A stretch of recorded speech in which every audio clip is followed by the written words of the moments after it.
আচ্ছা, একটা ব্যাপার কি জানেন, এই যে পিরামিডগুলো আমরা দেখি, এগুলো এমন এক সময় তৈরি হয়েছিল যখন পৃথিবীর অনেক নামকরা সভ্যতা মানে তাদের জন্মই হয়নি।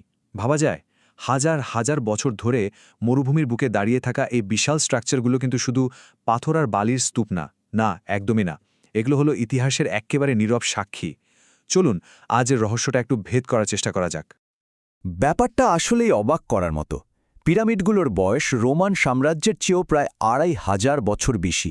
মানে কত পুরনো!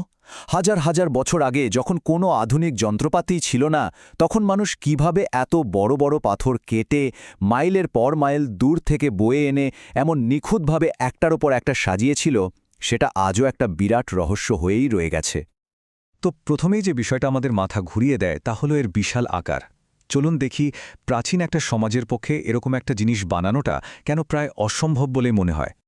শুধু গিজার যে গ্রেট পিরামিড, ওটা বানাতেই নাকি ২০ লাখেরও বেশি পাথরের ব্লক লেগেছিল।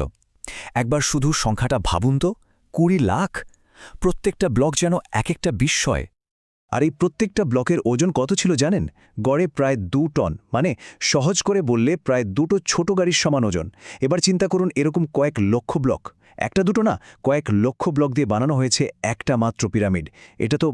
এটা সত্যি একটা অবিশ্বাস্য ইঞ্জিনিয়ারিংয়ের নজির। তাহলে আসল প্রশ্নটা তো এখানেই আসে, তাই না?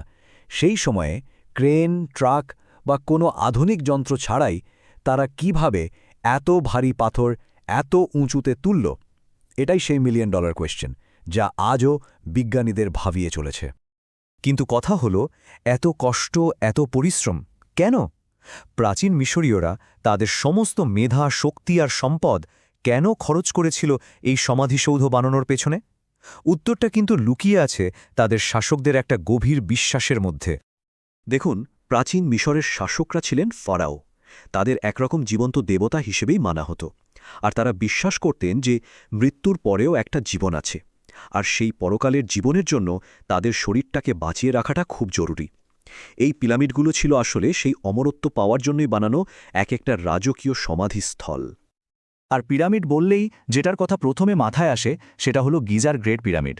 এটা বানানো হয়েছিল ফারাও খুফুর জন্য, প্রায় খ্রিস্টপূর্ব ২৫৬০ সালে। ভাবুন, প্রায় ৪,৫০০ বছর পরেও এটা ইতিহাসের অন্যতম সেরা বিস্ময় হয়ে আমাদের সামনে দাঁড়িয়ে আছে। বেশ, এবার তাহলে সবচেয়ে বিতর্কিত বিষয়টাতে আসা যাক। পিরামিড বানানোর পদ্ধতি নিয়ে যে মূল তর্কটা চলে আসছে, সেটা কি কেবলই মানুষের বুদ্ধি আর বিজ্ঞানের ফসল, নাকি এর পেছনে অন্য কোনো অতি প্রাকৃত বা সুপারন্যাচারাল শক্তিও কাজ করেছিল? তো এটা কিভাবে সম্ভব হলো? দেখুন, এখানে মূলত দুটো থিওরি খুব চালু আছে। এক দল, মানে বিজ্ঞানীরা, তারা মনে করেন যে বিশাল আর বেশ জটিল সব র্যাম্প বা ঢালু রাস্তা বানানো হয়েছিল পাথরগুলোকে ওপরে তোলার জন্য। আর অন্যদিকে আর একটা ধারণা আছে যেটা বেশ ইন্টারেস্টিং। অনেকেই মনে করেন যে এর পেছনে ছিল এলিয়েনদের প্রযুক্তি বা অন্য কোনো অজানা প্রাচীন শক্তি। সত্যিটা যে কি তা কিন্তু আজও কেউ জানে না। মনে হয় যেন আসল রহস্যটা ওই মরুভূমির বালির নিচেই কোথাও চাপা পড়ে আছে। যেভাবে এটা বানানো হোক না কেন, পিরামিডের জ্যামিতিক ডিজাইন এতটাই নিখুঁত যে এর ৪টে কোণ প্রায় পারফেক্টলি উত্তর, দক্ষিণ, পূর্ব আর পশ্চিম দিকে মুখ করে আছে। আর একটা মজার তথ্য দিই, একসময় এটা পালিশ করা সাদা চুনাপাথরে ঢাকা ছিল, যা সূর্যের আলোয় নাকি একেবারে সোনার মতো ঝকঝক করত। এর নির্মাণ কৌশল আজও বিজ্ঞানীদের রীতিমতো হতবাক করে দেয়। পিরামিডের বাইরের বিশালতার কথা তো হলো, কিন্তু এর ভেতরের জগৎটা, সেটাও কিন্তু সমান রহস্যময়। চলুন এবার একটা ছোট্ট কাল্পনিক যাত্রা করা যাক ফারাওদের সেই সব গোপন চেম্বারের ভেতরে, যেখানে সাধারণ মানুষের ঢোকার কোনো অনুমতিই ছিল না। পিরামিডের ভেতরে রয়েছে লম্বা আর সরু সব রাস্তা, যেগুলো একটা বিশেষ উদ্দেশ্যে তৈরি।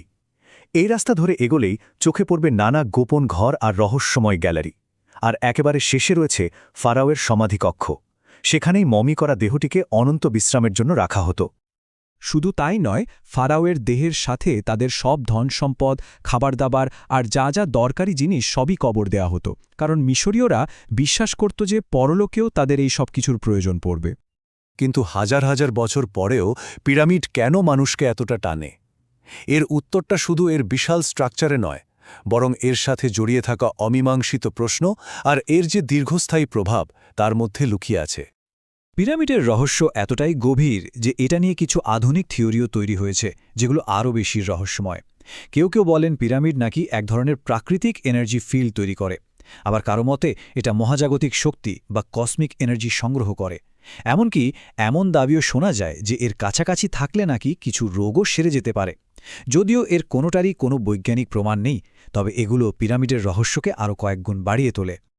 তবে সবকিছুর ওপরে পিরামিড হল মানব সভ্যতার এক চিরন্তন বিস্ময়। এটা মানুষের ইচ্ছাশক্তি, বিশ্বাস আর অসামান্য দক্ষতার এক অমর প্রতীক হয়ে থাকবে। হয়তো আমরা কোনোদিনই পিরামিডের আসল রহস্যটা পুরোপুরি জানতে পারব না, কিন্তু প্রশ্নটা তো থেকেই যায়, এর সত্যিকারের রহস্যের জট কি কোনোদিন খুলবে? আর এই অমীমাংসিত রহস্যটাই হয়তো একে চিরকাল আমাদের কাছে এতটা আকর্ষণীয় করে রাখবে।